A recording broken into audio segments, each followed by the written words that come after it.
Hi everyone. As I mentioned in the earlier video about a week ago, I lost my job.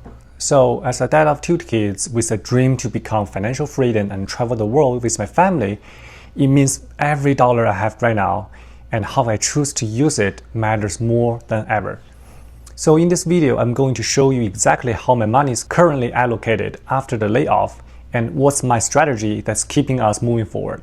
And I will also share why I decided to keep the money the way they are and what are my plans based on my current situation. Alright, let's jump into it. The very first one I want to talk is my 401k. It makes up about 15.8% of my total portfolio. This portion has been slowly built up throughout my career years. Since I'm aiming for early financial freedom, I never treat this part as my plan. The money is basically locked until I'm 55 and a half years old. So I only contributed what I needed to get the employer match. But it's still a solid long-term piece of my future. Right now, this 401k is invested entirely in the ETFs. However, since my job was terminated, I will have the chance to roll it over to my RIA accounts, where I can manage the asset myself directly. That opens up a lot of more flexibility. I can stick with the index funds or shift into high-quality individual stocks if I choose. So this is probably the part of my portfolio that's most likely to change in a couple months. Next up is my IRAs, which currently makes up about 18.4% of my total portfolio. I've contributed to my Roth IRA over the years. I've always treated this part as my long-term investment. It has the tax advantage, so when you have the tax advantage, you're more than likely to trade based on the stock price movement. But for me, I've tried to stay away from this. Instead, I just made a few adjustments each year, usually moving from one stock to another when there's a fundamental change in the company.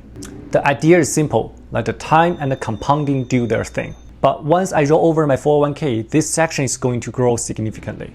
I will take the opportunity to reassess the balance and to make sure it's positioned for the long-term stability and growth. Now let's talk about individual stocks. This is a smaller slice of the pie, only 11.1%. That's intentional, at least for now.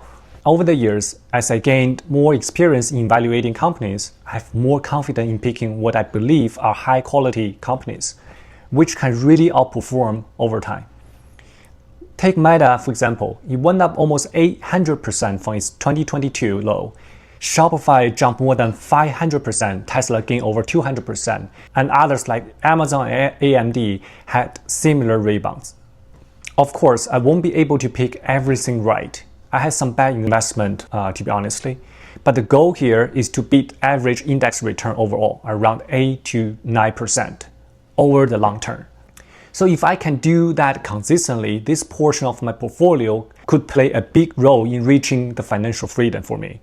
And actually, I expect this portion to grow quite a lot by the end of this year as I will rebalance the next one I'm going to talk. Okay, so now it's time to talk the one of the most exciting section, cryptocurrency. It is possibly the most volatile slice of this pie.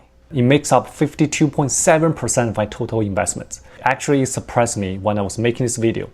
I never thought about this section has become quite a large portion of my total portfolio. It's the high risk, high reward section. But I have been investing in this space since early 2018, and over the years, I have already made a lot of returns.